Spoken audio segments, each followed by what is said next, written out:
talking about Sir Sweet Jones, know what I'm saying?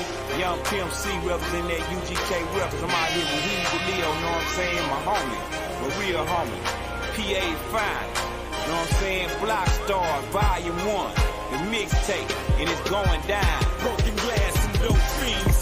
And what's the view from my room? Hustlers drinking malt liquor on a Monday afternoon. My road miles, they all hustle full throttle. And pedal to the metal, and soon I'd follow. I'm out on the block trying to get rich. I learned from the G's not to take no shit. Stack my grip and put away my chips. And be ready for them haters, cause they gon' trip. Now with all that said, became a grinder. All in jail, deep in these streets, trying to bust all licks. My name started ringing, my clothes started changing. See, I done stepped my game up, you know what that came with. A teacher from the laws and got jacked by the frauds. Popping bitches, popping niggas, surrounding my car. Not to do me no harm, they wanna see who I are. I'm your neighborhood killer, baby. A black star, a black star. It's something like a rock star. Handling the block, got them jocked by the bras. Handling the rocks, got them all them tight cars. And hanging on the block, got them known by the laws. A black star, it's something like a rock star. Handling the block, got them jocked by the bras. Handling the rocks, got them all them tight cars. And hanging on the block. Take them to church.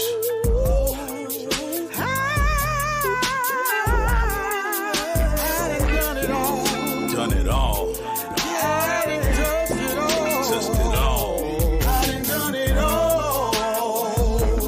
I done done it all. Done it all. I put that on my hood, yeah. I grip it on my hood, yeah. I done done it all. Done it all. He's I put that on my hood, yeah. I grip it on my hood. Let's go. Big faces, tight laces, it's paper I'm chasing. Large cases, I'm racing. No time for wasting. Plenty hate in conversation when you making a statement. I'd rather show, not tell, instead of waiting on placement. Took the bull by the horns, why you hate me for that? Had more niggas on my side when I was out selling crack. Taking penitentiary chances, yeah, my pockets were fat. My family depending on me, I had to stop doing that. I'm trying to make my mama proud and enjoy my life. So much wrong I done, I'm about to bust me a right. And I don't care who's down or who knock my moves, cause on the cool, y'all fools want me to lose. You rather be in my shoes instead of rocking your own. I wish that all these fake niggas would just leave me alone and go on and find yourself a new motivator. I'm sick and tired of these marks and these bitch ass haters. I done done it all. I done done it all. Ooh, I put that on my hood, yeah. I grip it on my hood, yeah. I done done it all. I done done it all. I put that on my hood, yeah. I grip it on my hood, yeah.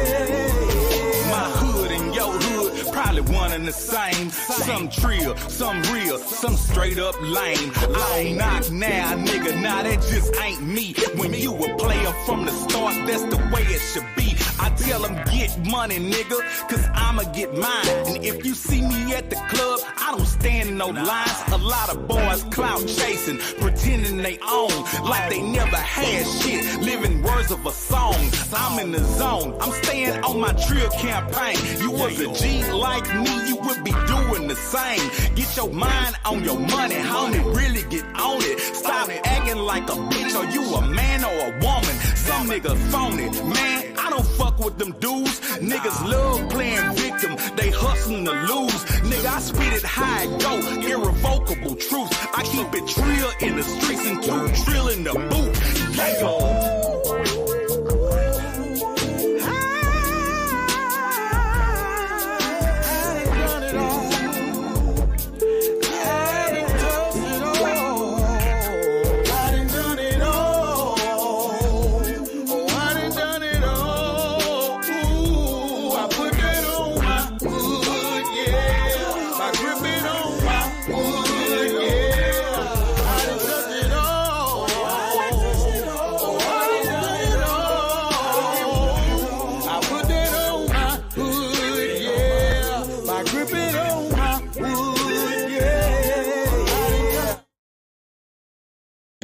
Say, man, hey, man, it's your player partner. He's elite. Back at you, man. And I got a special guest in the building with me, man. Can you hear me, dog? Oh, shit. Oh, shit. Let me see. I can't hear you. Let me unmute my microphone. Can you hear me now? I can hear you now. Yeah, I can hear you now loud and clear. Yes, sir. Now, let me apologize for the technical difficulties. Right. I'm seeing that on different devices that the streams, the menu on what you can do with the streams is different on each device. Right. So I did a stream with Pimpin' Ken. You familiar with him, right? Yes, sir.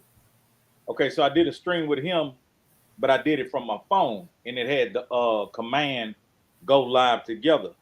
Right. And so I thought when I did it from my laptop, it would easily have that same command. But once I set it up, I ain't see it nowhere. This is how it is sometimes, right? How you doing this evening, man? Man, blessed. Man, I'm blessed. You know what I'm saying? I'm blessed. Already.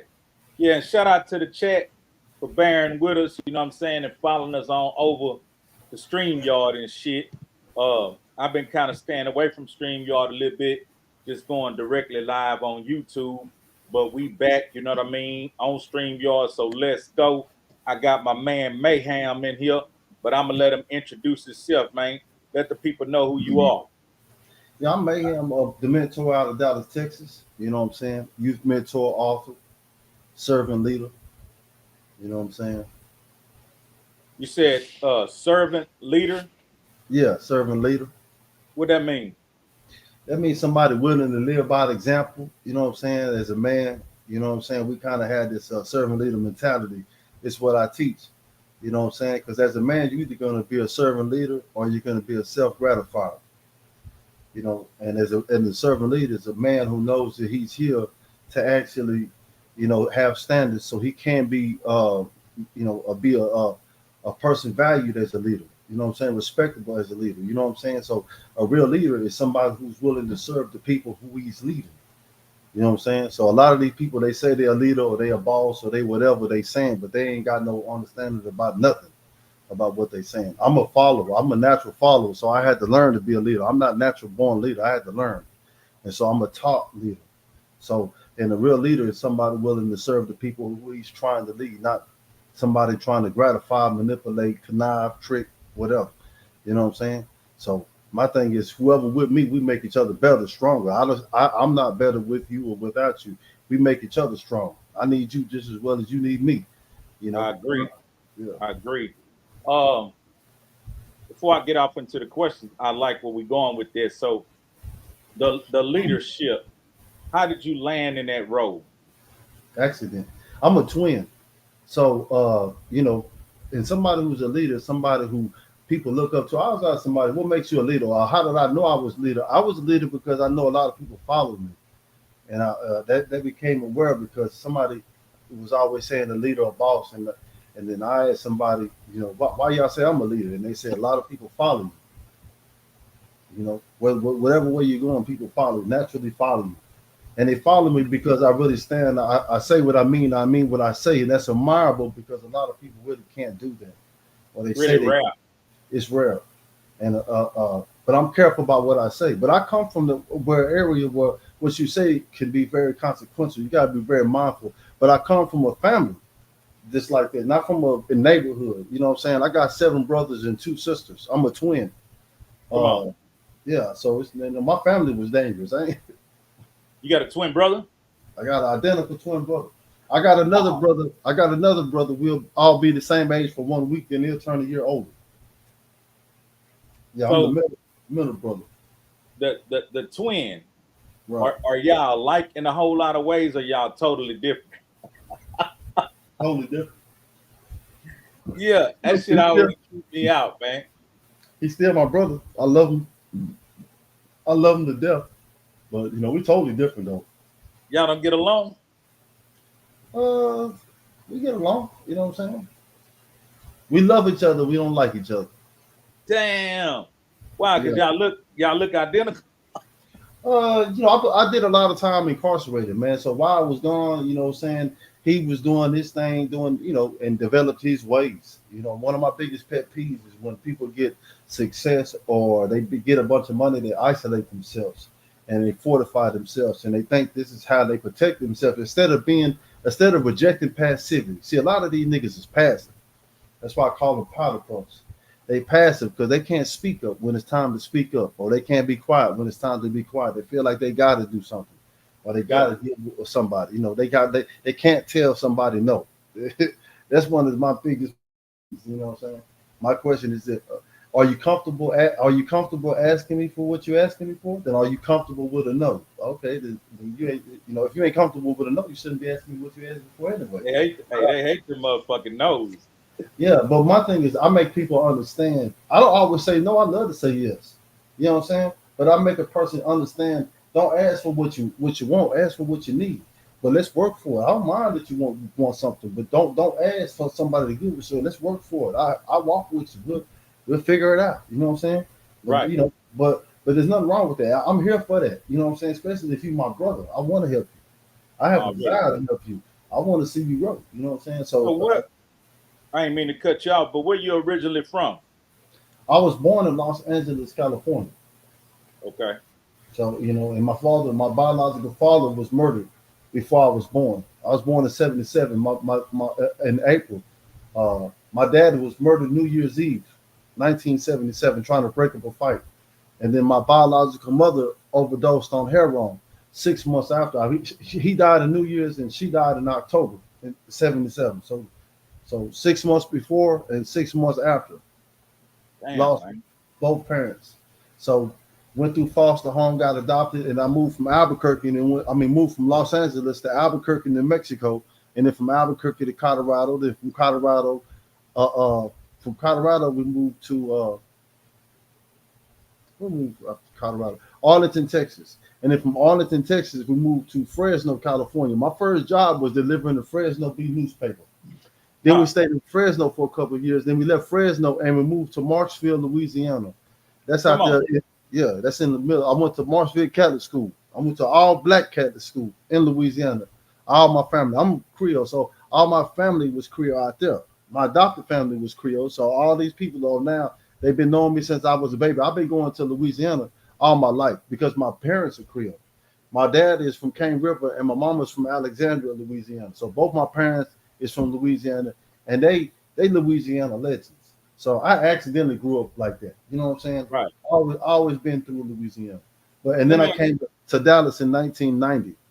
Let me ask you a question. So you being a twin and your parents dying so early, as babies, y'all went into foster home, or did somebody from the family, the immediate family, take y'all for a minute, if you remember? We went, well, I don't remember, but they say that we went through many foster homes because we were babies, and They kept y'all together though, right? they kept us together. But they Good. but they shipped us around to many places because we were young, and babies get adopted faster. So we went to like 6 or 7 foster homes kind of quick because they were trying to get us adopted faster. They knew that my older siblings would be a little bit more difficult to adopt because they were a little bit more of age.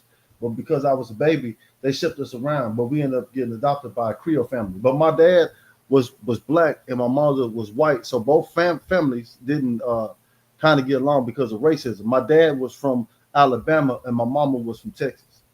Okay. Hey, Jesus Trevino, man, we appreciate that. Okay, so coming up with the adopted family, were you shifted around from multiple families, or did that one family get y'all and raise y'all from there?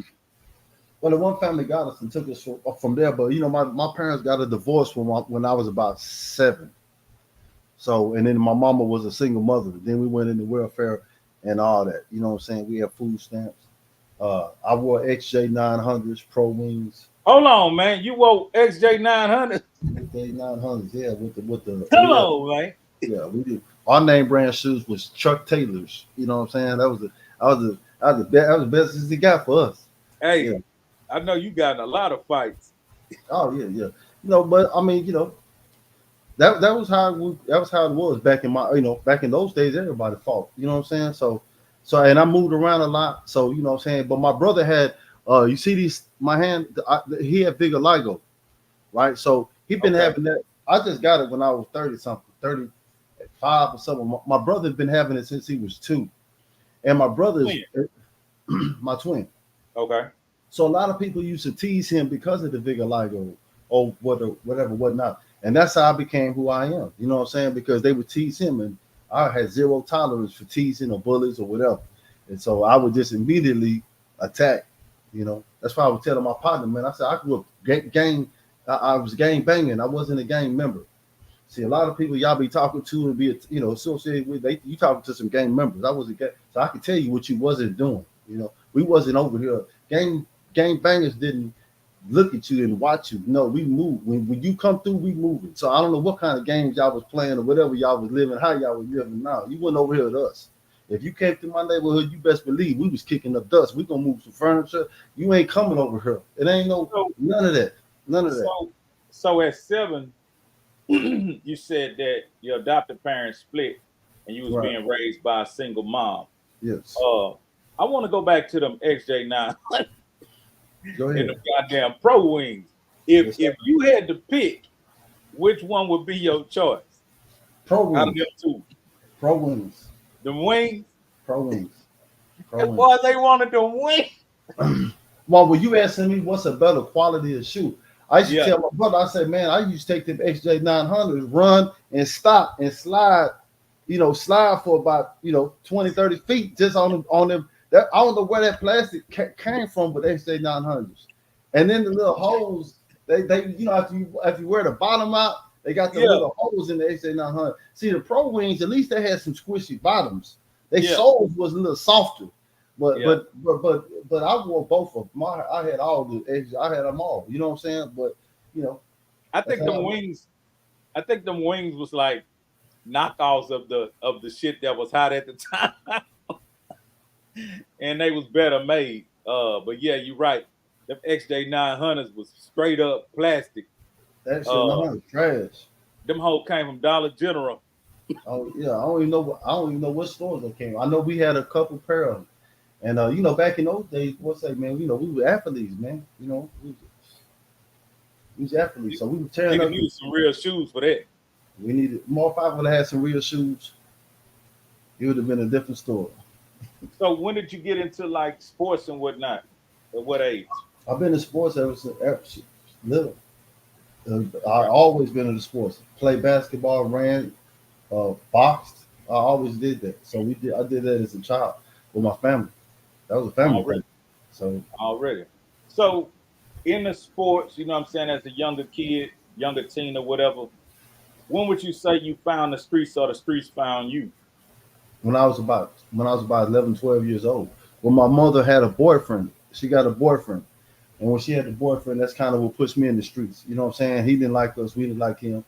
And so he made it difficult at the house. So we was, and we left the house. We was in the streets. So, and my mother was more concerned with him than she was with us. And this was in what city during this time? This is when we left Louisiana, because she met him in Louisiana, and we left Louisiana and we moved to Dallas, and that was in '88. So I moved to Dallas in '88. I went to Winnetka Elementary School in Oak Cliff in Dallas when we first moved to Dallas, and that's when he was over there. You know what I'm saying? So this in '88, '89. So Dallas was real. Dallas was Dallas. So 12 years old, what type of shit? I wasn't even 12 then. I was like, shoot, 19. I was like maybe 10 or 11 years old at this time. 10. So what type of shit you was getting into back then at that age? Oh, breaking cars, stealing, breaking into cars and shit like that, and robbing people. You know what I'm saying? Stealing bikes. You know what I'm saying? But that was just as a kid. I started gang banging around 12. And gang bangers, we started stealing cars, not breaking into cars. We were stealing cars, selling crack, but it was more about gang banging. You know what I'm saying? And gang banging is, we was at this time in Dallas, it wasn't even no blood sets. So we was actually going to find people who was pretending to be Crips and beat them up. And that's what I'm saying. It was nothing about hang out and look cool. It was none of that. It was a mission every day. We was hunting. We was looking for people. You know, so if you didn't have no business being in our apartments or in our area, we was going to say something to you. Somebody had to speak up for you. It was never not say something, not do something. In my neighborhood, you would get beat up if you didn't come outside every day. Yeah. You couldn't be missing 3 or 4 days and come back in the neighborhood. That's an ass whooping. Where you been? You know what I'm saying? What you been doing? The people be up. So, but it was unlike it was a weird combination. But the good part about that is a lot of people learn respect because you couldn't cuss around nobody's mama. You couldn't talk to nobody's sister. So you get your ass whooped for that. When you see the homie mama, when you see the homie sister, you be respectful. You don't talk behind nobody back. You don't do none of that, girl. That shit gets your ass whooped in my neighborhood. You know what I'm saying? So it seemed like it was some kind of bylaws put down. So at 12. Well, see, at 12 we were in BGP, and our older neighborhoods were 30s. So we was like Crip, it was a Crip neighborhood, but you couldn't be you had to be at least 14 years old to get into the rolling 30s. They wouldn't even accept you as we young, 12, 13 years old. So we couldn't even be no rolling 30s. We was called BGP, Baby Gangster Posse. So we was a Baby Gangster Posse, which we were just like the niggas, you know what I'm saying? But we wasn't that old, you know what I'm saying? As you got older, you can move up to the 30s. But at this point in my life, I wasn't even a rolling 30. I was just a BGP. How did you get put down? You had to be initiated. You had to fight 4 or 5. What that look like, initiation? And my initiation was in a washroom. You know what I'm saying? You go in the washroom and you had to fight 3 or 4 people for 3 minutes. And after that, you know what I'm saying? You're in the game. And so the people that introduced you to the concept of the game, do you know where they was from? They was from Dallas, South Dallas. Well, the first person, the person over our whole neighborhood was Sky Blue. He was from Los Angeles, California. He was a real Crip, so he wasn't no person pretending to none of that. He came from the land, and he was bringing real Cripping straight from the land to Dallas, Texas. He came from Albuquerque. Matter of fact, he knew my cousin Damien from Albuquerque. So before he even moved to Texas, that's how we just coincidentally we end up linking back up, and we end up recognizing who he was, and he ended up knowing who we were. We twins, so it's hard to people remember twins for whatever reason. People kind of remember twins. So he remembered us from Albuquerque, and then now we in Dallas, so he banging, and he just like that. Ain't y'all from LA? So it was kind of natural. He just when somebody that has that type of reputation take a liking to you and show you love. Because he just remembered you from his homeland, you remind him of his family from LA and Albuquerque. So he was a head guy out in our neighborhood. So from the age 12 up until when do you wind up starting to go to jail and get locked up for whatever crimes you were doing? I started getting locked up when I was 13. I went to jail. When I was 13. The first time I went to jail for we broke into the junior high school. We broke into the junior high school. That's when stole some equipment or something like that. We snatched the lady purse. We went to jail for credit card abuse, trying to use the credit cards at 7-Eleven. This is all 13 years old. We went to first offender program. I was on probation and all that from right then. Got caught for stealing the car. I went to jail for that. And then I finally got locked up. And then I got shot when I was 13. So I started gang banging at 12. I got shot at 13 and pistol whipped by the Dallas Police Department in the same night. So because of that, my name was on the police reports. So we got evicted out of the apartments that we were staying in Adelia Heights, where Mo 3 said he from. I'm from that area. I'm from Adelia and Kingsley, which is Adelia and Walnut Hill Lane now. But when I got shot, we moved from this neighborhood to Maham, and that's where people call me Maham from my neighborhood. So when I went over there, even though I was from Adelia, now I'm in North Dallas or Maham, and so that gang banging kind of went out the door, and that's when I went into selling drugs, and that's straight. You know what I'm saying? That's why I was selling crack. Let me backtrack. Did you catch a stray bullet or was it intentional? No, it was a straight bullet, massive shootout. Many people got shot that night. Rudy Young, R.I.P. Rudy Young, he died that night, but it was many people got shot that night. Where you got hit at? I got hit in my back. Come on, man. Yeah. Yeah. Then you got arrested and beat by the cops. I didn't get arrested. I got pistol whipped because I was trying to make it to the house. So as I was running, they draw down on me, and I'm like, man, they told me to get on the ground. As I was laying on the ground, they were shooting at me. I seen the bullets ricocheting off the ground, and I'm like, wait, I'm like, well, let me get out of the street. Man, they still shooting at me. You know what I'm saying? And the police said, no, we ain't gonna move right now. I said, what y'all mean? And they came over there, jumped on my back, and started hitting me. And then they kind of, the people told him, hey, man, he's 14 years old. You know what I'm saying? And I was younger than that. But they telling him, hey, man, he's a kid. And so they jumping on me. So I asked them, I'm like, why y'all jumping on me? They still shooting at the top of the hill. They still shooting. They on top of me. And he said, it's too hectic to go up in there right now. We got to wait till they stop shooting before we go up in there. So we're gonna beat on you until they stop. First they let them shoot at me, and then they came and beat on me, and then they waited to them to stop shooting to go over there. But then when my mama came out and they got me, and they were like, oh, we didn't know. Once they realized how old I was, then they was just like, oh, man, we didn't know, man. We trying to let him go.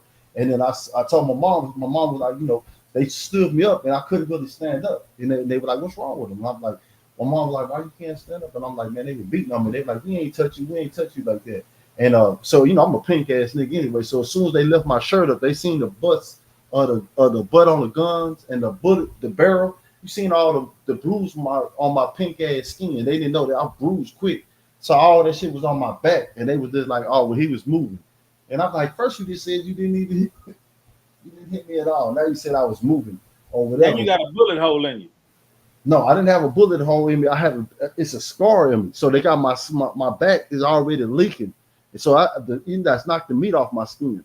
I still got the scar on my back from that. Okay, shit. So when you got shot, the bullet didn't go in your back. No, the bullet grazed me. As I was coming around the corner. So as I'm coming around the corner, I see the dude is coming back up this way, and he got his gun. So when he turned around and saw me, he went to raise me. As he came, I see him and turn the other way. When I turned the other way, he shot and he hit me, knocked me to the ground.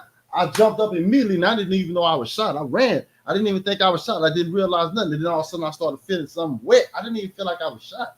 And then I looked, and then I realized that I was shot. Then I said, damn, I got to get to the house. And then maybe run across the street while they were still shooting, because I'm telling you, they were still shooting. And when I tried to make it all the way across the street, that's when all them hoes was drawn down, like, lay down, lay down, lay down, lay down. And I said, damn. And I had to lay down because I kept on running.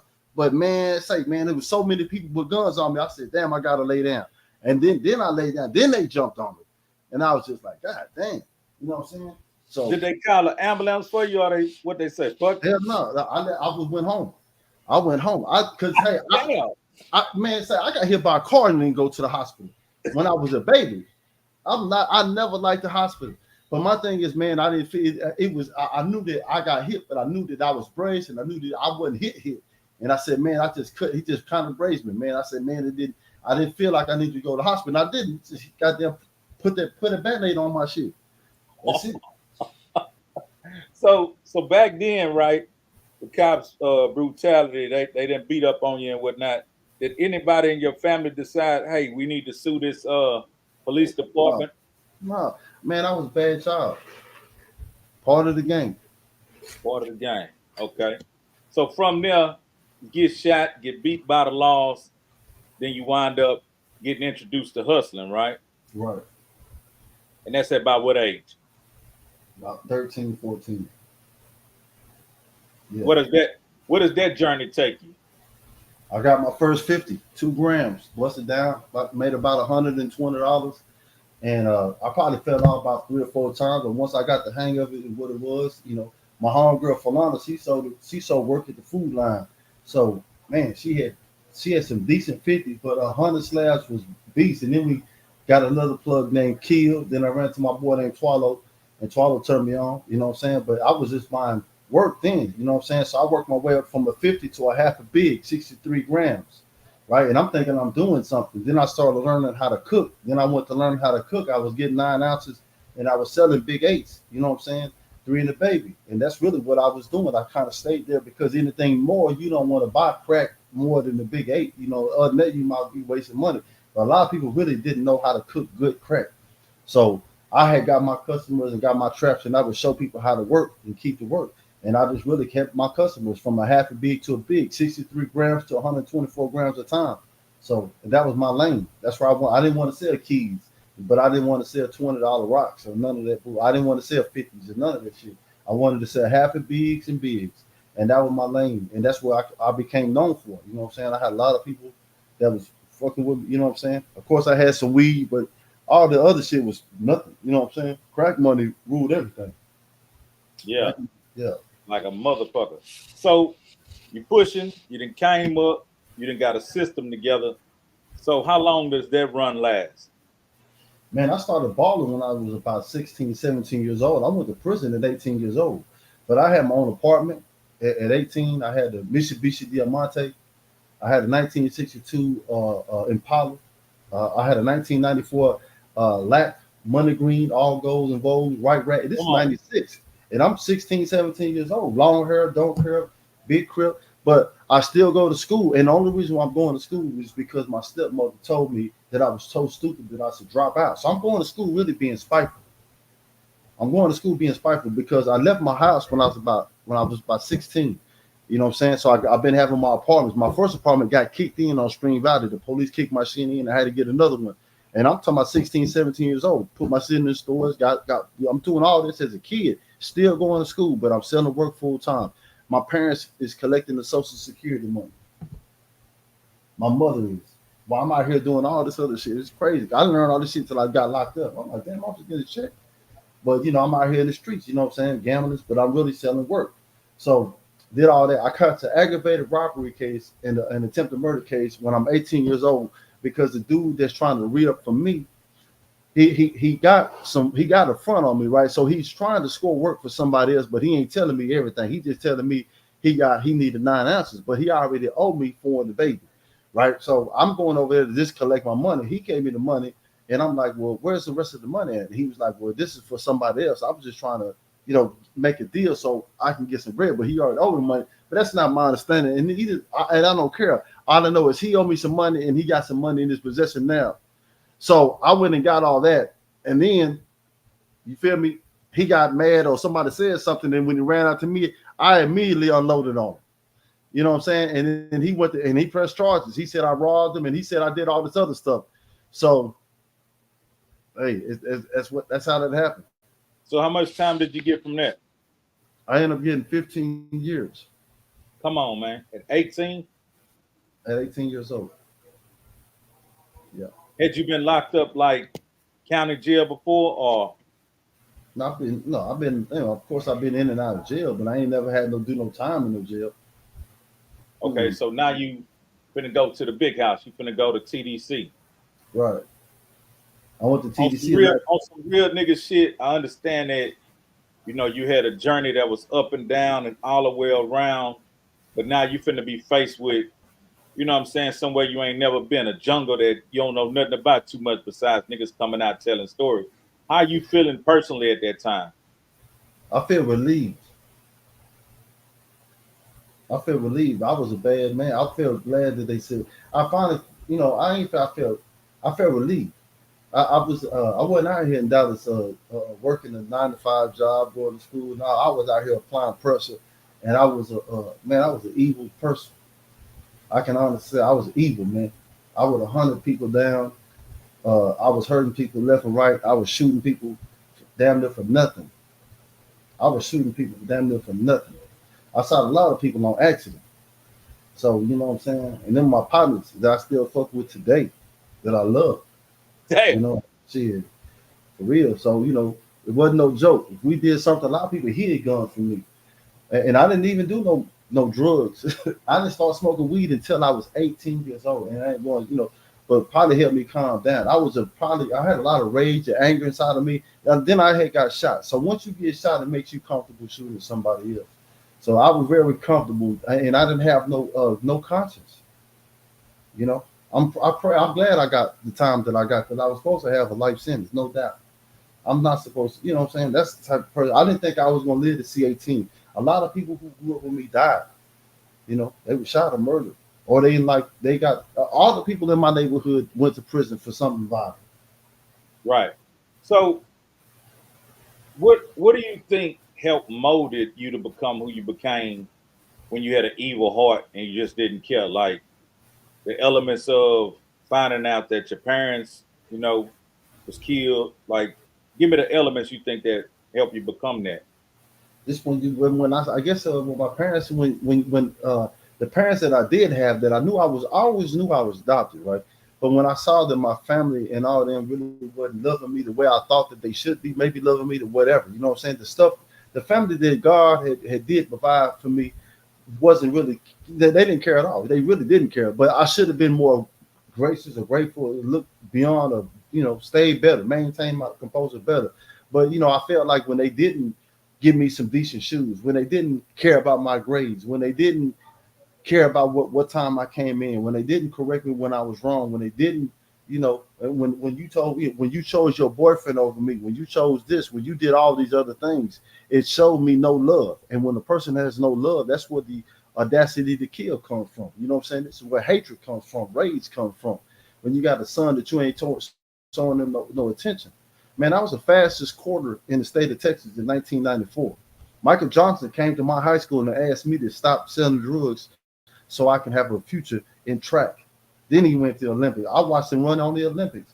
I was super talented, but I had no desires to be nothing because they told me I was stupid. They told me I couldn't make it. They told me I was dumb. So I really didn't try. Didn't have no real reason to try. I had all the reasons not to try. You see what I'm saying? I was in special ed when I was in the 7th grade. So this is another thing that I was in special ed and I probably shouldn't even have been in special ed. You know what I'm saying? Those are my degrees in the back. I graduated college 3 times.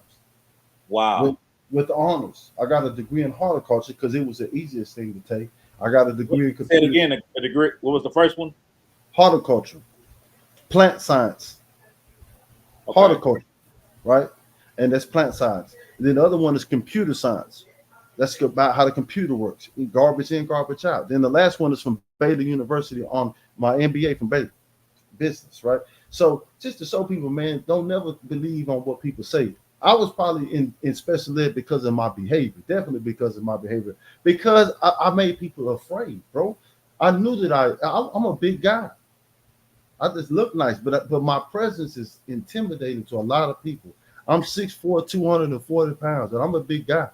And I don't smile. I'm not joking. So when I get mad or when something like that happens, they get nervous. People get nervous.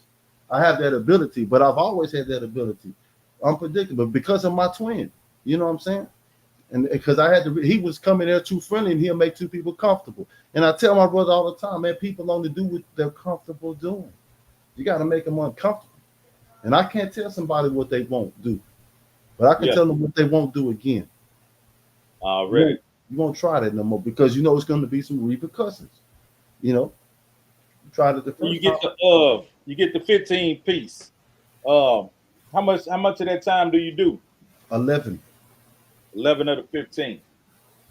How was that stay? Was it very dangerous? Like, tell me about that prison time. Man, when I went to prison, well, first of all, here's why I say why I went to prison, it was a relief. I was a very tough guy. I wasn't the regular, I was gang banging. I was a predator. I was a super predator. What Hillary Clinton say? A super predator. Yeah. I came into prison. I was already a super athlete. I was already gang banging. I told you I've been fighting my whole life. A lot of people really never seen nobody. They don't even know people like me exist. I came into prison. I'm pretty sure nobody ever saw somebody aggressive, mean. But I look friendly. I look nice, but I can tell. And I don't play. So when I went to prison, then all the people I was well known in my city. So a lot of people already known. That was another good thing about my stay in prison. Everywhere I went, I was known from the world, not from prison, from just being in the world. Somebody had a murder case or sold drugs or something like that. If you was in the streets causing any type of ruckus, you knew, I fuck with you, and you fuck with me some type of way, shape, form, fashion. So I knew a lot of people. But when I went into prison in '96 when prison can, and I went to prison really at the right time. I hate to say that, but I went to prison when prison was decent. Like it was really prison. It ain't none of that shit now. All these niggas be bragging about prison. Prison is soft as cotton. Ain't nothing tough in prison. Nothing. I don't. Hold on, you say you went damn near at the rawest time, but you said it was decent. I went at the right, damn at the right time. And the reason why I say at the right time is because you can fight. When I went to prison, everybody had steel toe too. Everybody had steel toe boots. We all had canned goods. If you wanted to fight, you just had to tell the law, hey man, let me look at him. And they said, okay, you go out there and fight, and y'all come back into the day. You can't do none of that shit, man. You can't do that shit no more. These niggas is hoes, man.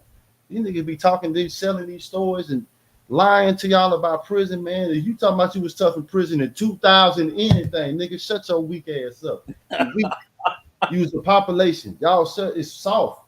It's nothing, there's nothing dangerous in TDC, man. Nothing. And it's just people be overplaying it because of the older days. Back in when it was, you had to be tough. You can die. You know what I'm saying? You know, I came off Cofield. I was on a lot of units, but I was really pushing the issue. A lot of these dudes wasn't. It took me about 7 years to calm down in prison. Right. I went to prison. I wasn't no population inmate. That's these new population inmates. I'm medium custody, closed custody inmates. I'm known. There's only one pink guy on the unit that's in trouble.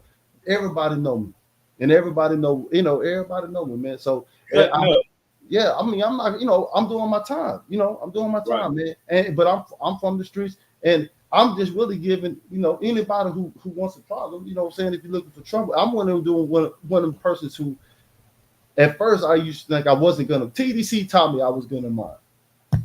You're gonna mind, right? You're gonna mind, right? If you don't have a place in population, they got medium custody. If you don't want to act right in medium custody, they had closed custody. If you don't want to act right in closed custody, they got SEG. If you don't want to act right in SEG, they got super SEG. If you don't want to act right in super SEG, they got Thorazine. Yeah. Thorazine, they're gonna shoot you up. They're gonna strap you up and they're gonna shoot you up, and you're gonna be walking around like Wendy Williams.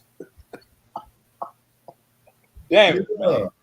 Did you ever have to get a dose? I got right there. They strapped me up. I said, all right. Yes, sir. Yes, sir. Toby. Shit. Toby. Ain't gonna make a zombie out of your big ass. Toby. Damn. What you had did to get to that point, if you remember? Man, I was bucking the law, man. I was in SEG, Sergeant Matthews, man, on Cofield, man. He asked me to go to work. And and that's what I'm saying. Back in these days, there's a thing called illegitimate rule. Just because a law give you an order doesn't mean it's a legitimate order. And by me knowing the rules, policies, and all this other shit, I kind of knew that he was not all the way right. So I was trying to stand my ground. I stood my ground, but nonetheless, they slammed me and all that shit. And I had to go to war with 3 laws. They hit me, fuck my eye up and all that shit, slammed me and all that. And they was just like, man, if you if you don't act right, we're gonna put this Thorazine in you, because you can't be fighting with the laws down there. That's a big no-no. But I ended up being right, and that was fucked up, because now I didn't handle 3 laws. They didn't handle me, but I fucked up a couple laws up myself. And then when they got me in there, see, this is another reason why they handle you when you start trying to be too damn smart. They knew that I had a lot of dealings in the black market. So the major called me down there, and he was like, give me some information, right? Tell me something. I said, how about them Cowboys? Oh, man, man. That's the type of shit they don't like. And I'm talking about this is after they put their hands on you. I ain't telling you all this shit, but this real shit. They put their hands on you. Then they say, now tell me some information. And now a lot of people be singing like a blue jay. That's what they do. They cooperate, because they ain't never been in situations or believe that these situations exist. I'm well aware. I grew up in penitentiary. I know y'all whip inmates, but I know one thing: don't nobody respect a snitch. Nah, not at all. Don't nobody. And y'all say what y'all want to say. Don't nobody respect them. So at that point, how bad did they whoop you? Oh, they whipped me. I mean, they just kind of closed my eyes up. You know what I'm saying? But once they see that I wasn't gonna fold and that I wasn't afraid and I wasn't mad, they respected that. They respect me. The laws admire the shit out of me. That's another reason when you can have the ability to make the laws. Like I told people, I didn't become the number 1 person on this unit because I was the toughest or the baddest. I had some of the character. That's the only reason why I was in the positions that you hear about me being here on the units I was on, doing what I was doing. It wasn't because I was tough, but none of that. I just had good character, and everybody fucked with me. You know, How was it back then with like racial segregation? Like where is it a bunch of the rides with whites and blacks or different races going at each other back then? I was in the biggest race ride in the state of Texas on the Lamesa unit in April of 2000. We ride it for 6 hours. We tore the whole unit up. I mean, it's big news. It made you can look it up. But I was in that ride. I've been back in the days. We had a lot of rides, but it was mostly between blacks and Mexicans back back in the day. And a lot of rides it was always a lopsided ride. No anybody who was riding against black was always a loss. I never heard of rides where black people got beat up. I wasn't around those places or areas or none of that.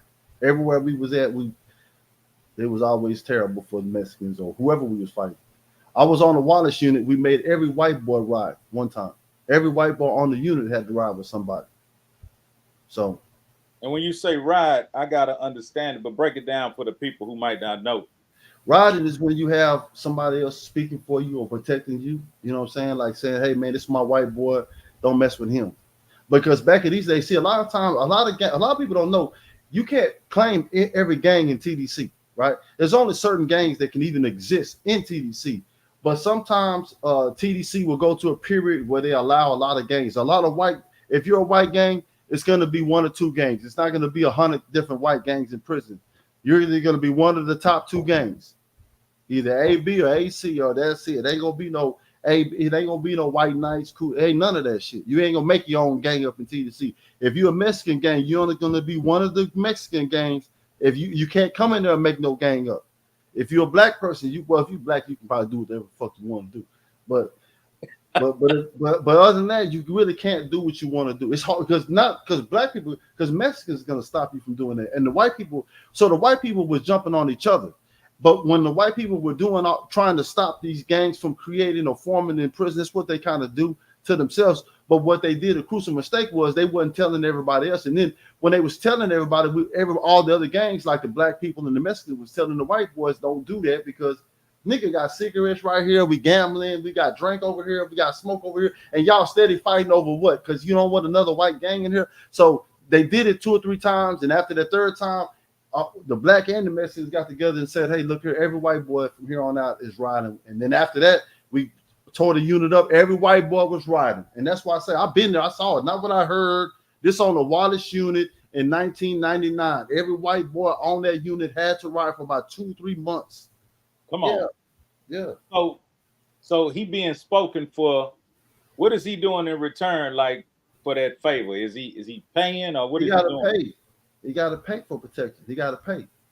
He got to pay, whether he come from commissary, whether he's selling his food stamp, whether he washing clothes, whether he's selling his ass, whatever he got to do, he got to earn. This money to be made in prison. You can hustle.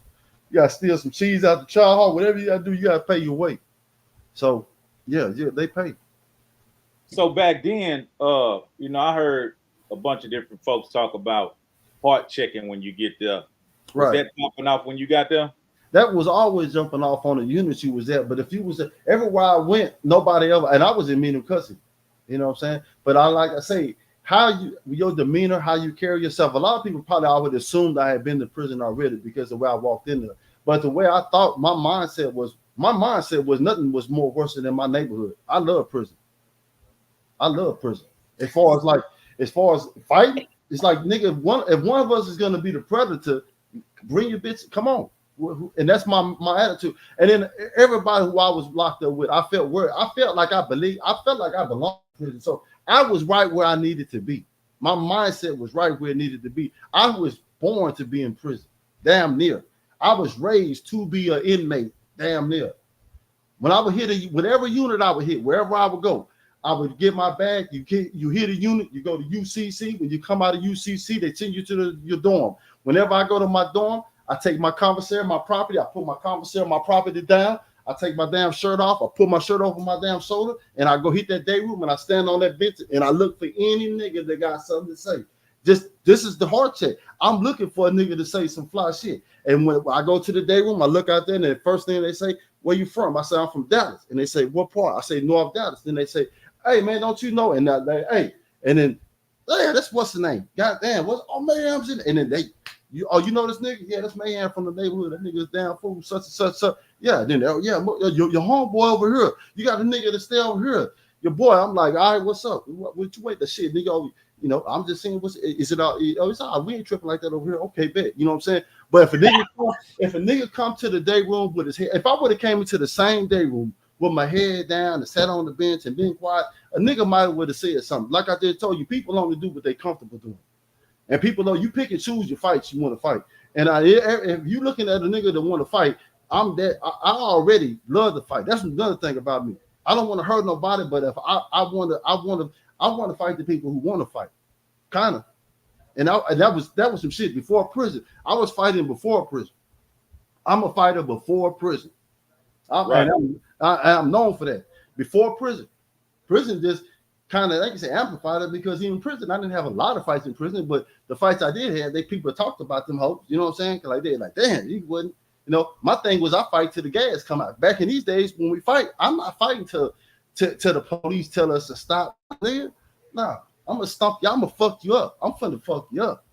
It's finna be some fuck up because you should have never got me out of character. And if you know what I'm saying, we're gonna get in trouble. We're gonna get in trouble, especially if I'm mad, nigga. We finna get gassed. And so that was another. Yeah, that was. So you do about 7 years, then you start to calm down a bit after that, or what? Right. I finally hit a different unit because I had to get off the unit I was on. When you fucking up, they'll ship you to a different unit, right? Because with the Texas 7 it escaped. I don't know if you remember that, but that was when the Texas 7 escaped, it closed custody of me. That made it changed all of prison. So before the Texas 7, I could have been a line 3 and in population. And that's like you don't have no good time. It's a custody level and your line where you be at, right? How much good time you earn. I didn't give a fuck about. I didn't earn. I'm an aggravated offender. I don't have no good time anyway. They worried about earning good. I was a line 3 for many years, but back in the day, you could have been a line 3 in population. So I had just got back into population when the right when the Texas 7 had happened, right? So when that happened, they brought me back up for unit classification, and they looked at my line, my custody level, my line class. And they said, oh, hell no, this nigga ain't supposed to, because these inmates were in the wrong custody. They like, no. So they closed custody of me, and they ended up shipping me from the Smith unit in Lamesa, Texas, all the way to New Boston to Telford unit. And now I'm over here by Texarkana. And so now I'm on a different unit where they really don't know me for being a troublemaker. And now I'm over here with my fall partners on this unit. My girl brothers on this unit, DJ. So I know people from the world. I'm having this is a unit, it's all black unit. I was over here with a bunch of white boys. So been doing time. So I got my line 1 back, so forth and so on. Then I ended up moving to the Kofa unit. But by me moving to a unit where they didn't know me, it was more easier for me to stay out of trouble. Because once they know you for being a troublemaker, know you for getting in trouble, they kind of target you. So on those units, on the units where I was already there, and then these are white units as well. On a white unit, most niggas be scared or timid. I ain't none of that shit. I'm talking shit to everybody, warding on down. Fuck them. And I don't say it behind their back. I say it in their motherfucking face so they can look me in my eye. I was that inmate. Not though. Shut your bitch ass up. And then you run off. And then, oh, who said that? Everybody quiet. No, I'm gonna say shut your bitch. I'm gonna look you right in the face. Shut your bitch ass up. Like, damn, he crazy. This inmate crazy. Yeah. So, but that got me all the bullshit, all the trouble. I got to learn all the consequences, all the rules. I didn't learn to read till I was 22. Come on, man. Yeah. So I went to prison at 18. And then, I slowly but surely started reading all the pimp books and reading documentaries and so forth and so on. And then I read a book called How to Use Both Sides of Your Brain. And then once I read that book, I kind of changed up and very careful about what I was reading. And I just kept reading. And then I finally was able to read. Then I was able to read the rules and regulations and policies that ran TDC. And so I was able to see what the laws did and how they was in violation or whatever. Because before then I was fighting the laws, but I was losing because I was physically fighting them. They beat me up and then all that stuff. Like, well, y'all was in the wrong anyway, because I know y'all ain't supposed to be, but I didn't know. I'm listening to what people are telling me, but I know it's a rule. It gotta be a rule somewhere, right? But I don't know the rules, and I don't know how to write the rules, and I don't know how to read the rules, and none of this shit. So they slamming my ass everywhere. They doing me dirty, but I don't know the damn policy. But once I got to know the rules and regulations now, hey, they went to respecting that shit. They were like, damn, this nigga know what he's saying. This Wow. nigga in the right rules and regulations. So they had to kind of more respect me more. Then they knew I was willing to fight. So they said, now he getting smart because he writing the right shit. He putting the right constitutional laws in. So that's why I tell people that it's a difference between criminal law and constitutional law. You gotta know who you're talking to, man. You know what I'm saying? That's why it's so important, man. If you knew better, you can do better. The more you know, the less you can be manipulated. Stop believing the bullshit. Right. Stop believing the bullshit. Let me ask you a question. So, being in prison at a young age, and you was already built for it. So let's say if you saw somebody who couldn't get out there for themselves, but they had heart, but they just physically wasn't able. Did you ever kind of take up for them or just let them do? Absolutely. I've done it numerous times. My boy Mouse, it was a dude out of Lubbock, Texas, man. We worked at ODR together. I wanted to whip him myself, and I had jammed him up. Because he used to do little hoe ass shit, you know what I'm saying? And I said, hey man, let me look at you, man. That's me. I'm a brother. Hey man, let me look at you. I ain't gonna call you a bunch of bitches and hoes and all that shit. Let me look at you, because you must think I'm a pot of puff, you know. So one of us is not, you know. So let me come over here and look. So he was like, man, you just want to do this because I'm fixing to go home and so forth. I said, all right, but check this out. If you do something again, you ain't got to worry about going home. I'm not fucking with you. I'm gonna respect your kids, nigga, and your wife. Right? But stop doing the whole ass shit you're doing. So I'm gonna stay out your way and I ain't fucking with you. But if you do anything out of line, I'm gonna get on your ass. So a couple of days go by, him and this SA dude. Now we in West Texas and we're in the dorm full of Mexicans, and I ain't got no reason why I'm doing what I'm doing. I'm doing what I'm doing because right is right, wrong is wrong. Mousy is a little bitty guy who's watching TV, and this guy from Lubbock is fucking with him about the game, about TV, and they start arguing, and he go off and fire and punch on Mousy. Now Mousy is a little bitty Mexican, so this dude is he bigger than me. This guy bigger than me. I'm 6'3". He got to be 6'4", probably 600 pounds. He probably 6'4", 260 pounds. I got to be probably about 6'4", maybe 215 pounds at this time. But I'm in shape. He a little bit out of shape. I'm a penitentiary nigga. He's a Rudy Poop new boot guy. He don't have no idea. I just got out of Cofield. I came right back to prison, and he's doing this dumb shit. So I told him then. I didn't even tell him nothing. He jumped on the Mexican. I went and punched him in his face. Then he jumped up and squared up with me, and I'm like, let's go. Then he went and grabbed his lock off of his locker and put his lock on, and I'm like, let's go. And he was like, man, don't touch me. And I'm like, let's fight. And he's like, no, man, bring it. I'm like, you know, look, put the lock down. And he was just like, no. When a person picks a lock up, right, that's a weapon. Then you don't move. Then you don't move, right? That's a sign that you're scared. As a real man, as a real gangster, I don't fight nobody who's afraid. I don't fight nobody who don't want to fight. I'm not going to make nobody fight. I only want to fight people who got the heart and confidence and really want to fight. Come fight me. If I see you a girl, if I see you a coward, I'm just going to talk real bad to you. I don't so get basically, he was bullying Mouse. Bullying Mouse. Trying to, well, he jumped on Mouse. He did that. So I hit him and just to get him off of Mousy, and I wanted him to square with me. But I've been wanting him to fight. I wanted you to punch on me like you punched on him. Punch me like you punched him. So y'all was near the same size. We about to say he's a little bit bigger than me. But my thing is, like I say, I want to fight. You fight somebody who don't want no trouble, or you could probably fight. Mousy probably would have fought him. But the bottom line is you outweighed Mousy a whole bunch of, and my thing is I already told you. See, and it really ain't got nothing to do with Mousy. It got something to do with me keeping my motherfucking word. I told him, if you do something in the dorm, I'm going to do this. I've already said what I said. I'm through talking. I ain't wasn't playing. I told you 2 days ago. So if you thought I was playing, I don't have nobody shit. I don't give. If I told you already, I can't tell you what you won't do. I can tell you what you won't do again. Huh. So we didn't get in no trouble that day, and it's people who I think is alive today that was there with me when this happened, and can tell you about everything that I'm saying, man. So, but my thing is, man, I did that because it was the right thing to do, man. And sometimes that's what you got to do. Life is not fair. There's too many people walking around like that. I'm not that type of guy.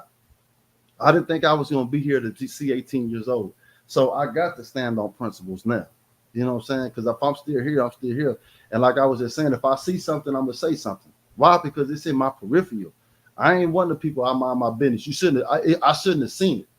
If I see it, I'm gonna speak on it. Because now what you're thinking is you're gonna hold me hostage or you're gonna intimidate me. Because now you want me. You assume that I'm not supposed to help. You assume I'm not supposed to say nothing. But you assume wrong. I'm gonna assume you should have kept that shit in your house or you kept it out my vision. Because once I see it, then I'm gonna say it. Because as a man, I got to have civility. It got to be civilized around here, or then it's mayhem and peace. And I'm down with the mayhem. I'm with the peace. Yeah, to make peace. Yeah, absolutely. It's always peace after mayhem. It's always peace after mayhem. But that's me, mayhem and then peace. That's my motto. Okay. Mayhem and then it's always peaceful after I leave. Because if not, I'm gonna make we're gonna get some peace. So the 11 years, do you have a real metamorphosis? Do you have this change where you calm down, or you just know how to keep a lid on it? I just get smarter and educated. I don't have no metamorphosis. That happened the second time when I went back to prison. I did 17 years altogether. So I was out for a year. My old man died. My dad died trying to come see me, my adopted father. The man who came and got me out the foster home. He died trying to come see me. And so that kind of, and then I ended up getting locked up. So you got out for a year. How old were you then? I was 29. I got locked up when I was 18. I got out when I was 29. I got to see 1 year in the 20s. 29. And what sent you back?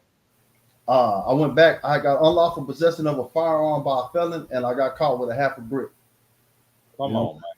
Yeah. And so you go back. Go ahead. It was a blessing. So the second time was a blessing again. Oh man, the second time was a blessing, a super blessing. The second time was when I went back to school. School was even when I came back into the world. It let me see because I had been gone for 11 years. You can't predict 11 years. You don't know what the world's going to be like in 11 years. So for to say you're going to leave here and come back 11 years, you can't plan for that shit. Right? You can't say, well, what's the world going to be like in 11 years? You don't know what the world going to be like in 11 years, right? Right. So when I got out, I saw how much computers had taken over and I couldn't get a job. I was a CDL. I was driving the shuttle buses around the airport, but I didn't want to be stuck in as a driver. But I got to see that, man, if you ain't hip to what's happening on these computers, man, you're going to be left behind. So when I went back the second time, man, I could read and write, and I knew how to maneuver in prison because I just did 11 years. But I didn't know they were going to send me back to the same unit. They ended up sending me back to the same unit, and you don't never want to go back to the same unit. But anyway, they sent me back to the same unit. You know what I'm saying? But I was able to maneuver and go and find out that at this time they offered grants to people who go to school. So I was able to get a hold of some grants to see if I even qualified for school. So I had to qualify for school. Then I got into school, and I got into school just to see if I can go into school, if I can qualify. I wasn't trying to graduate, get no damn degree. I was just seeing how I can better myself. You know what I'm saying? And I was just seeing something, and I kept trying, and I kept going. I just tried. I put my best effort at it, and I was able to achieve these goals because I was really applying myself, man. And that's why I got to see what applying myself. I was very disciplined and focused because of everything I did. I had to be, I was in the black market, so I had to be very disciplined. What I was doing could have got me a life sentence. So, everything was right on time. So I was going to school, doing the black market, doing my time, and wasn't worried about going home because I knew that parole was going to do what parole was going to do. I was looking at parole myself. Who's going to parole me? I know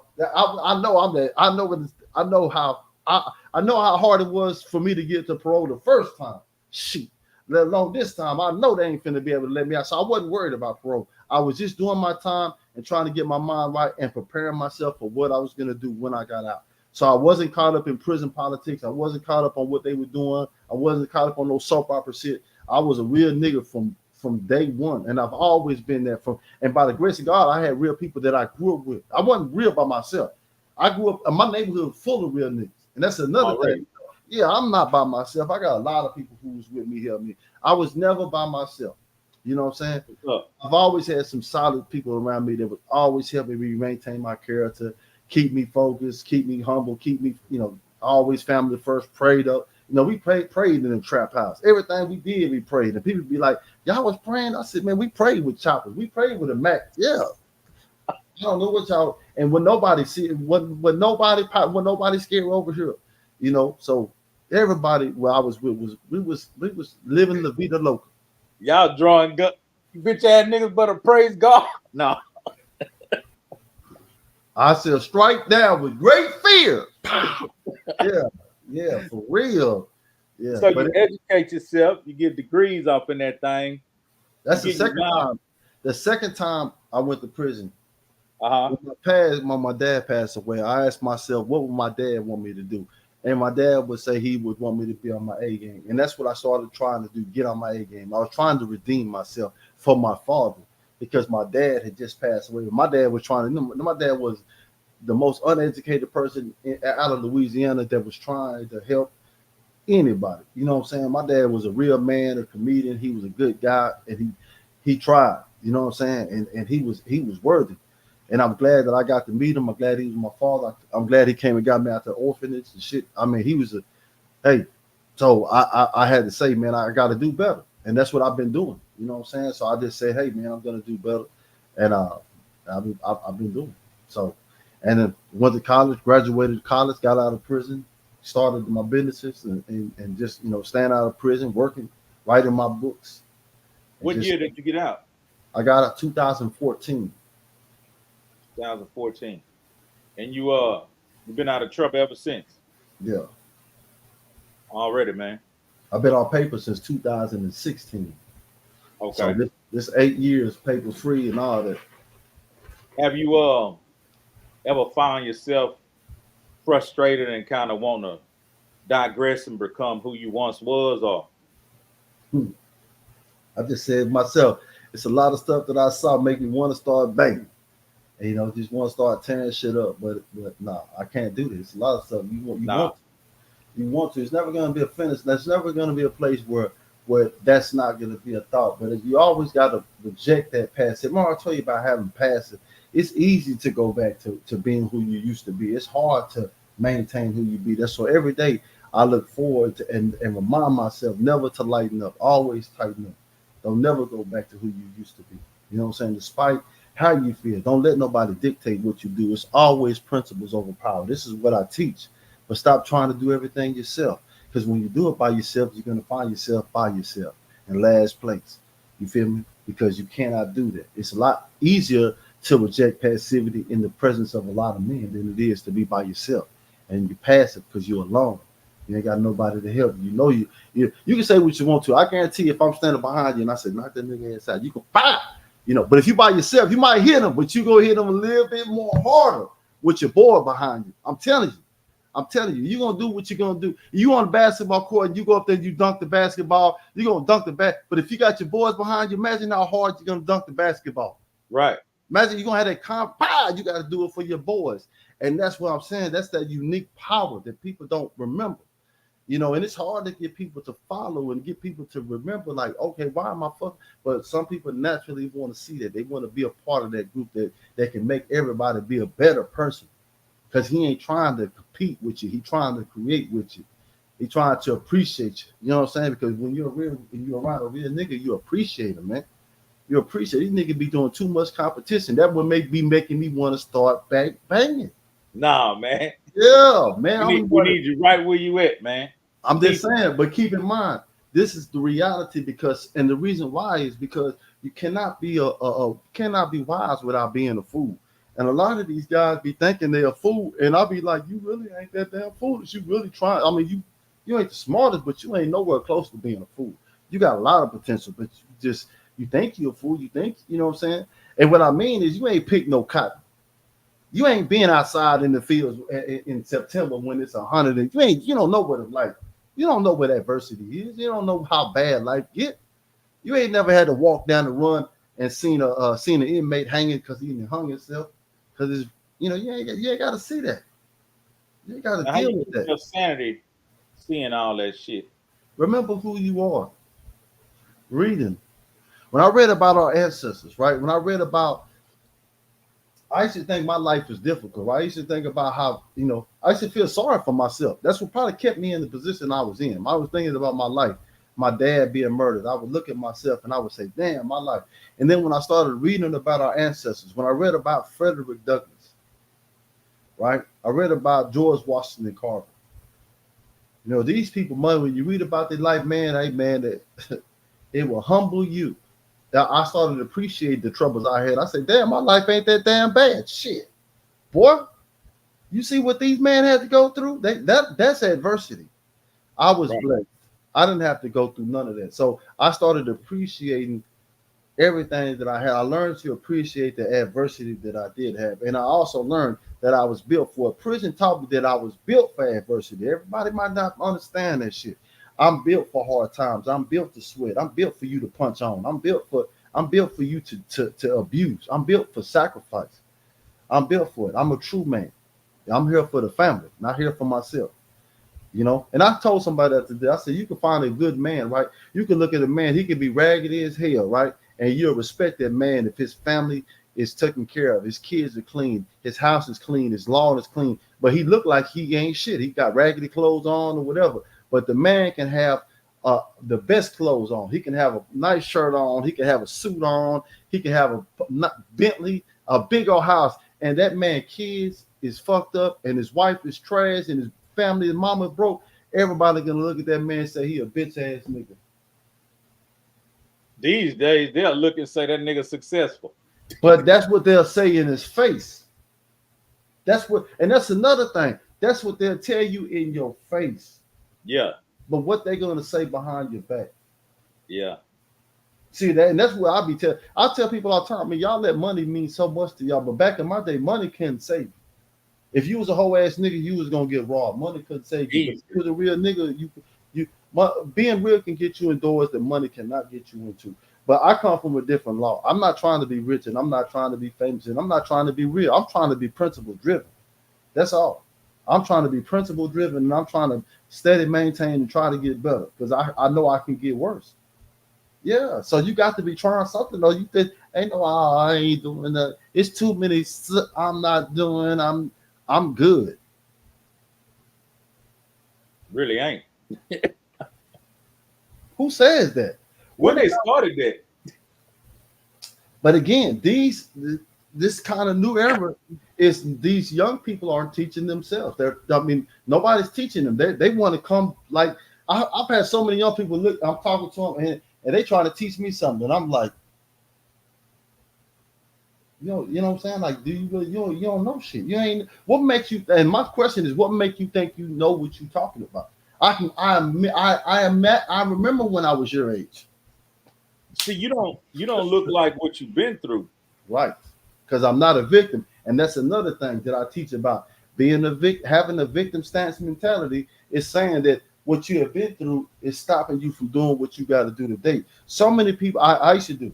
I used to say, oh man, I can't try. My mama was dead. My daddy was dead. I've been shot. I'm in special ed. I can't do that. I can't do this. I can't write no book. You know what I'm saying? I can't. I'm stupid. You know what I'm saying? They said I was stupid. The doctor said I was stupid. The teacher said I was stupid. The principal said I was stupid. My parents said I was stupid. Everybody knows I'm stupid. Why am I trying? So you don't try. So when you apply yourself, you be surprised on the shit that you can do. And that's what I come in at. That's why I kind of separate myself with everybody else. You know what I'm saying? I got a long line of accomplishments. Man, if you don't mind, I want to continue this on a later date because it's a bunch of more stuff that I haven't even touched. But let me segue into some of this shit that's going on right now. What do you think about Finesse 2 times an NBA young boy clashing, and do you know why they clash? Well, first of all, I see that they're crashing, and I really don't.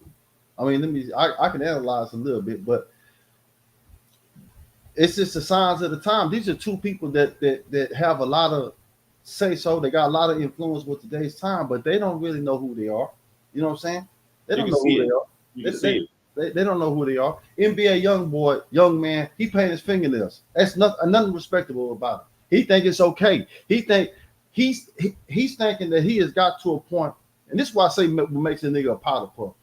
When a person gets to a point of success, they think they can do anything, and we supposed to tolerate it. Oh, it's NBA young boy. We ain't tripping, nigga. We tripping, nigga. Fuck you, bitch ass nigga. I ain't rocking with you. I don't give a fuck how good your music is, nigga. You can't suck dick and be around me. I don't give a fuck, nigga. You can't wear no fingernail polish. You can't paint your eyelids. None of that whole ass shit. We got standards around here, nigga. So you disqualified for me listening to shit you saying, nigga. I don't want to hear shit NBA young boy got to say. Shit.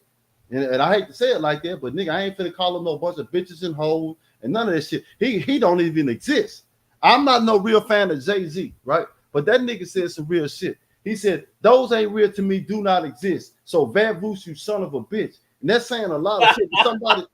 Somebody's not real, you don't have to see. You look past that fuck shit, man. I don't even Drake, you know, like Drake making a bunch of great music, but the nigga paint his fingernails, disqualified. He did too. Yeah, painting his fingernails. Like, why in the fuck is you niggas doing this fuck shit? Like, why do you think you have to succumb? That's what it is. You embarrassing niggas. You niggas ain't the first niggas that's painting your fingernails. You niggas is trying to sympathize, and you really don't understand that you're going down, or you're playing with the LBGTQ, and you niggas don't even know that you're following Henry Kissinger, a Secretary of State population control bill where they implement this gay shit, but you think you're slick. But everything slick don't slide. That's why I say if you knew better, you do better. The more you know, the less you can be manipulated by anybody, even me. I ain't trying to trick you. Go for it. Look up what I'm saying. And my thing is, again, as a man, we got to have standards. But as a black man who's successful, you call yourself a celebrity, you call yourself a rap star or whatever the fuck these niggas call themselves is. But now you sitting here arguing and beefing with grown men like you really about that. But you ain't about that. You just willing to pay somebody to crash out. You willing to pay somebody to crash out, or you're gonna go sit in the cell, then you're gonna kill yourself because you're sad, you got anxiety, you got depression, because you're lonely. You're lonely because you can't be around nobody, no real niggas, because if you was around real niggas, they would constantly be checking you. They would be holding you accountable out of love. You couldn't do nothing. They would say something to you that you would be offended. So you cannot grow. So he's got mental issues, and you're always going to be stagnated. You're going to be weird and ducked off like Michael Jackson and the rest of these suckers. When you get money, it kind of makes you not listen, because now you start saying the only way you can tell me something is unless you got money. And if you ain't got money, you can't tell me shit. So that's a dumbass way of thinking, because it's a lot of people don't know right now, right? Back in America, a lot of people know. You ever heard of Duke University? Yeah. Do you know who Duke University is named after? The Rockefellers, maybe? No, he's named after Buck Duke. Who's that? That's the guy who had more money than Rockefeller. He had more money than Carnegie Hall. He's the guy who invented cigarettes, Lucky Stripes, all that shit, right? Duke Electricity, right? He donated so much money to Duke University, which was called Trinity Valley University. They changed their name to Duke University because of his donation, right? His money. But you don't know who he is because he was dumb. Right? He wasn't that smart. He was from North Carolina. He invented rolling cigarettes. He is the father of advertising. He had modern day baseball. When you say baseball back in the day, baseball became America's pastime because Buck Duke. And the reason why is he did the advertising. When you went, he built the stadiums for the Major League Baseball. That's why every baseball stadium from back in the day had the cigarettes advertised in the back. Lucky Strike cigarettes and all that stuff. He built the stadiums so he can advertise his sold cigarettes at the stadium. See, but he did a lot of things he should be remembered for, but he won't be remembered because he wasn't smart. He wasn't educated. He was a fool. So fools don't be remembered. They don't remember fools. You remember Rockefeller. You heard of Spelman College? Right. You know who Spelman was? Rockefeller White.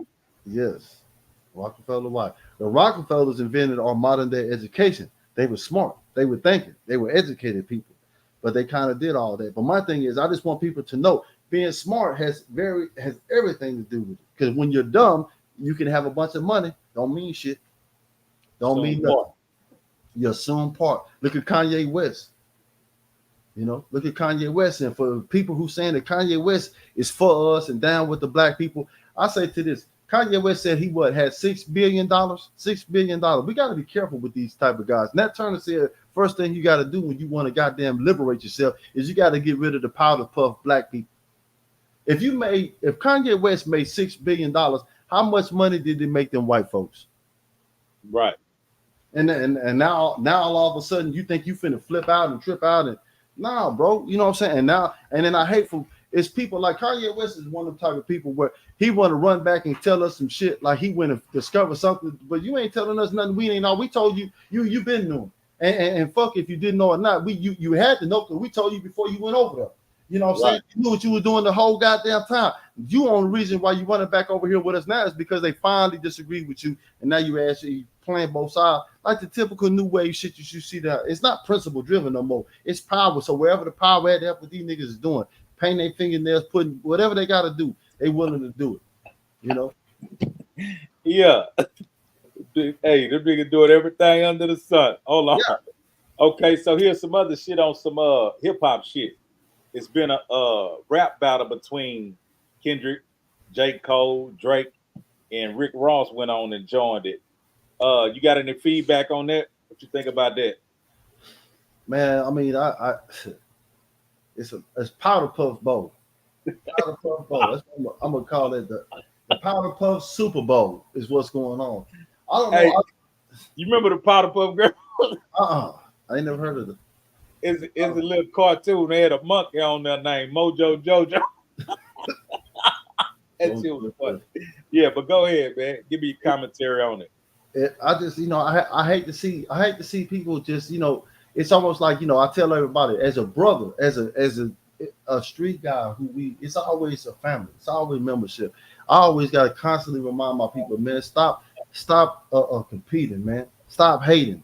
And the first sign you got to do to hate is you got to analyze the person next to you. That's why I say a lot of y'all you mad because you can't get. I don't pay attention to a lot of shit, so I can't hate you. I know in order for me to hate you, I must first have to look at you, study you, and analyze. If I ain't studying you, analyzing you, counting what you got, looking at what you got, counting what you got, doing all the girl shit, look at what he got, then I can't hate you. Because how am I hating you if I don't know what you got?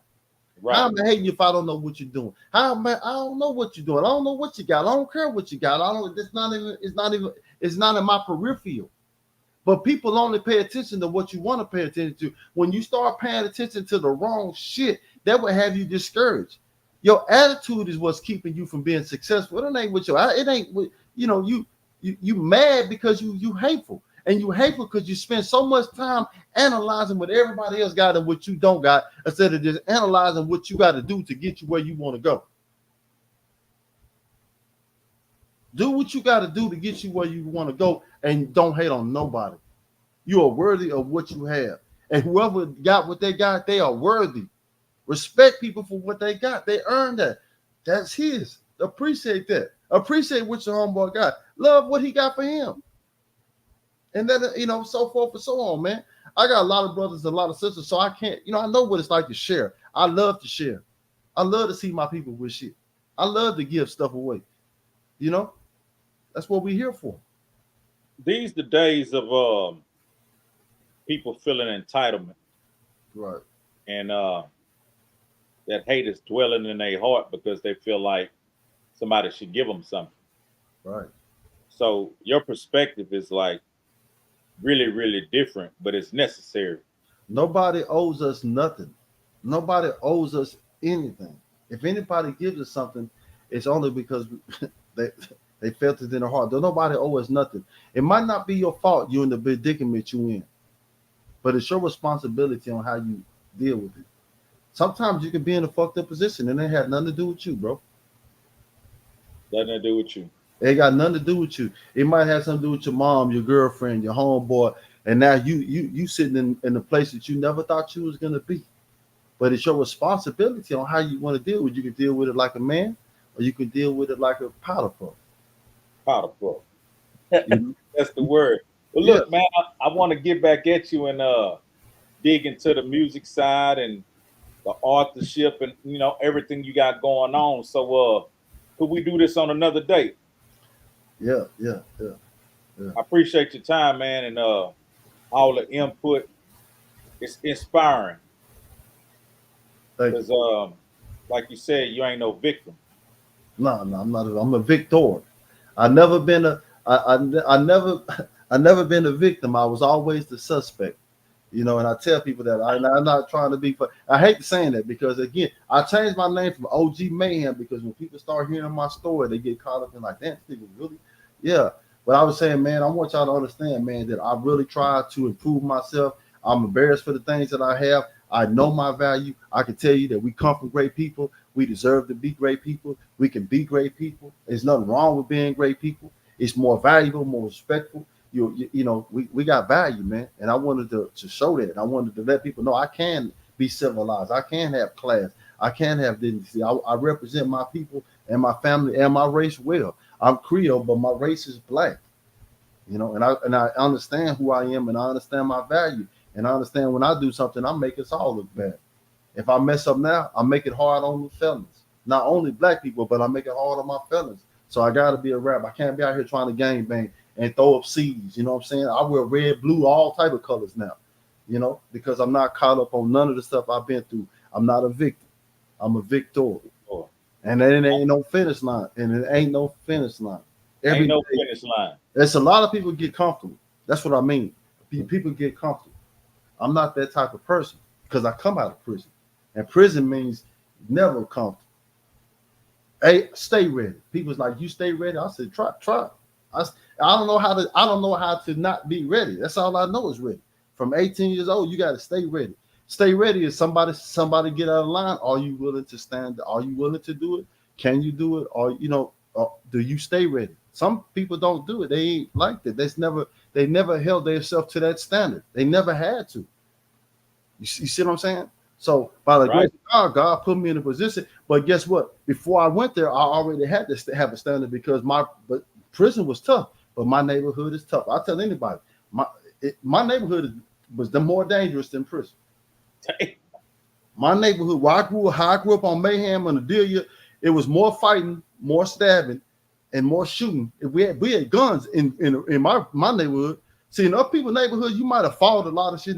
You know, I remember listening to other people's stories when they was in prison, and I was flabbergasted. Damn, y'all just went home. No shooting, no nothing. Y'all didn't shoot dice, nothing. Regular, you too. Damn, how y'all end up in it? Like, what the hell? These niggas was living a good life. Yeah, good life, man. I said, man, I wish your parents came to. Oh my God, damn, that's crazy. But to me, I thought everybody had that. I thought everybody was growing up with Crips and Bloods and crack and all that shit. And they were like, hell no. I'm like, damn. So I was thinking like, that's why another reason why I felt like I kind of deserved it because again, I just wasn't doing all that shit. I was really violating people. I was hurting people. You know what I'm saying? Like for real, hurting people, man. So if you're doing the type of shit I was doing, shooting at people, because gang banging is attacking somebody. That's what I said. Y'all play like. If I would have saw niggas tripping or somewhere that he wasn't supposed to be, yeah, y'all would have played with him. Nigga, I would have laid that nigga's ass out of there. Somebody shot at me, it wasn't no, I shot at Mayhem, it was a shootout every time. It wasn't no shooting at me if I never shoot back, or I shot at somebody. We had worthy adversaries, huh? Yeah, that part. We had worthy adversaries. We didn't shoot at somebody who ran to the police, none of that shit. We shot at somebody, they didn't run away, they shot back. You shoot at me, I'm shooting back, but that's why I tell people, man, I'm blessed and honored to be alive today because a lot of people, we just didn't make it, man. A lot of people died, but we still here. And, while we're here, we're going to try to inspire and motivate and encourage people to be better people, man. You're serving leaders, man. Be a father, man. Be a father, be a leader, be a boss, be a brother, you know what I'm saying? And help these people fellowship and help people grow. And that's what you're here to do. That's what you're here to do. You're beautiful people. And remember, the smarter you get, the more they're going to hate you. The more you know who you are, the more you're going to know it's going to be a whole ass nigga willing to give his life up to take you out the game. Be careful. That's damn it. Know who you are. So, hey, we're going to close on that, man. But we got to do this again because it's so much knowledge you got and wisdom. And I appreciate you sharing, my nigga. Right. Y'all check out my book, man. Yeah. What it's called? Black Massacres. Where can I get that? Amazon. Let's go to Maham the Mentor. As you see my name up here, this is about Black Wall Street. All the ones that about the massacres that happened. Our chronological, the New York City massacre, the Memphis massacre, the New Orleans massacre, the massacres in Louisiana, the massacres that happened in America that they don't talk about. Black Wall Street wasn't the only massacre that they had. Redwood wasn't the only massacre. They had 27 massacres in America that really happened, and I highlight them, and I do it in a way where I don't really condemn and villainize nobody. I tell them this is what happened, and this is why I tell people what adversity used to look like and what we deal with today, and how much America has progresses, and how much more we can go, and how and why they did it. Because most of these massacres was actually behind the vote. Man, you know what? I remember catching some podcast you did, and you was talking about that book, man. I meant to go get that book but I didn't grab it. But I'm definitely gonna grab it soon. But I want me and you to be able to come back and do this pretty soon. I'll hit you up and we'll talk about pick a date. But we ain't even got into where we going with it. Man, but I appreciate you giving me the opportunity to speak on your platform, man. Because like I said, I'm not trying to be no YouTuber or be no speaker, but I do like to speak, and I like to, because I feel qualified to speak. And that's a lot of times I didn't feel qualified, and I wouldn't feel qualified if I haven't been through and learned what I learned. I was so far behind, lost in my education. But when I started having a burning desire to get educated, I wanted to talk to qualified people who know something. That really know something, so I can listen and learn something instead of listening to anybody. Now anybody can have a YouTube page, and anybody can come out here and make a YouTube video and talk and say for. So a lot of stuff that we hear is something that don't have no substance, don't really know. These people ain't knowing what they're talking about. And so I said, well, damn, man, I am, and I know so much and know so far, and I got facts. And I say, Google what I say if you don't believe what I say. I'm not speaking out, and I need to be speaking up. So I got my platform, and I try to participate and cooperate with my people who got platforms and trying to do something, help them with their work, man. But we need to get the word out, man, because like I say, my saying is always, if you knew better, you can do better. The more you know, the less you can be manipulated by anybody, even me. Educate yourself, not for you to be stronger, so nobody violates you. Nobody really. You. No, you can be on your A game, and I want you to be able to navigate through this world on your highest frequency so you can get to the goals that you plan to be. And we can only do that together. God designed us to be together. For real. God did not design you to do nothing by yourself. You ain't got to do nothing by yourself. Stop trying to do it by yourself. Find people who love you. Find your mentor. Find your brother. Find your circle, your support team, man, and try, man. Because like I say, if we are better together. It's a unique number in power. It's a unique power in number. And I'm telling you, a lot of people ain't utilizing what they got. But I'm going to try and maintain, like I said, just hold me accountable and keep watching what I'm doing and keep giving me opportunities. Now, I love working with you. We can hopefully we make some great videos and help people. We will. We definitely will. Please don't stop speaking, and speak even more on your YouTube. You know what I mean? And you welcome to come here, shit, anytime you want to. But I will get back at you, and we'll reschedule and do another one, so we can get into the music and so forth and so on and all that type of stuff. But It's very powerful the content we dropped tonight. But I'll be at you soon, my nigga. I appreciate you, man. Appreciate you. Appreciate you, man. Man, I knew my nigga was deep, you know what I mean? But getting into his story from the beginning all the way through, we could see, how he was groomed and became that person that didn't care, because it's what you invest into an individual, and that's what you're gonna pretty much sometime get out. So if there was no love really invested, how can you expect love to come out of that person? So he had to create who he is himself. He had to carve and mold what y'all seeing and hearing from that journey. And it was a hell of a journey. And as he was saying, he felt relieved going to prison. He said it was necessary. And to see the individual, nowadays with all the wisdom and the knowledge and a whole bunch of teaching that he can give to the youth and anybody who need it, I guess it was. But definitely I got to get my nigga back in here. Appreciate everybody who came through. My bad on the technical difficulties with the YouTube in the beginning, but I had to come to old trusty StreamYard and get it popping. But it's your player partner, Hezeleo, you know what I'm saying? We still trio casting and lasting. Y'all go check out the partner, the homie, Maham, you know what I'm saying? The mentor. I think that's the name of his YouTube too. In any social site, go follow my nigga. He got a lot of interviews he's done with different podcasts, Boss Talk, just to name one that I know of.